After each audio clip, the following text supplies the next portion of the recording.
বাচ্চাদের মতো এই ধরনের জিনিস, শিশু সুলভ আচরণ, এটা শোভা পায় না। কারণ তুমি একটা সাংসদ, ওখানে অত মানুষ বন্যায়, তোমার ওখানে দাঁড়িয়ে থেকে আগে তাদের ব্যবস্থা করে দেওয়া আসাটা উচিত ছিল। তুমি তা না করে ওল নিয়ে আসছো, কচু কিনে নিয়ে আসছো, এনে আবার বলছো বা ভালো কচু, এইগুলো মানে এগুলো একটু বোকা বোকা লাগলো। মানে ওর আচরণটা সেই বাচ্চাদের মতো, মানে শিশু সুলভ আচরণ, যেটা কাম্য নয় একজন সাংসদ হিসাবে, যেটা কখনোই কাম্য নয়।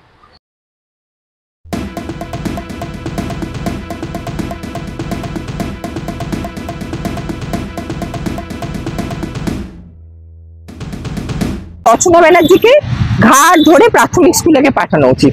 সাংসদ হয়ে ও কোনটা কুইন্টাল আর কোনটা কিউসেক জানে না, ওকে আগে প্রাথমিক স্কুলে, ওকে পার্লামেন্টে পরে যেতে বলবেন, গিয়ে আগে বলুন প্রাথমিক স্কুলে গিয়ে আগে কেজি লিটার কোনটা সেগুলো শিখে আসতে, তারপরে ওকে সাংসদ হিসাবে তারপর ওকে পার্লামেন্টে পাঠান, সব থেকে ভালো হবে।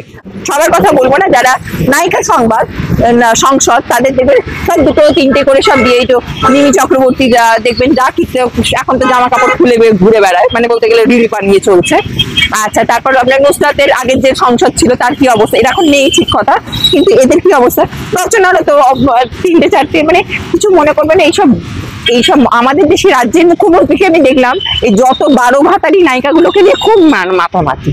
2000 years later না, আমার সাথে তো রচনার কোনো পার্সোনাল ব্যক্তিগত তো আমার কোনো ওর সাথে আক্রোশ বা আমার ব্যক্তিগত তো নেই। আপনারা এই জিনিসটাকে আরো বেশি করে দিদি রচনাই বলেছে, দিদি রচনাই বলেছে। তবে হ্যাঁ, রচনার আজকে একটা সাংসদ হয়ে ওর এই জায়গাটা, ওকে এই ধরনের মানে বোকা বোকা বাচ্চাদের মতো এই ধরনের জিনিস, শিশু সুলভ আচরণ, এটা শোভা পায় না। কারণ তুমি একটা সাংসদ, ওখানে অত মানুষ বন্যায়, তোমার ওখানে দাঁড়িয়ে থেকে আগে তাদের ব্যবস্থা করে দেওয়া আসাটা উচিত ছিল। তুমি তা না করে ওল নিয়ে আসছো, কচু কিনে নিয়ে আসছো, এনে আবার বলছো বা ভালো কচু, এইগুলো মানে এগুলো একটু বোকা বোকা লাগলো। মানে ওর আচরণটা সেই বাচ্চাদের মতো, মানে শিশু সুলভ আচরণ, যেটা কাম্য নয় একজন সাংসদ হিসাবে, যেটা কখনোই কাম্য নয়।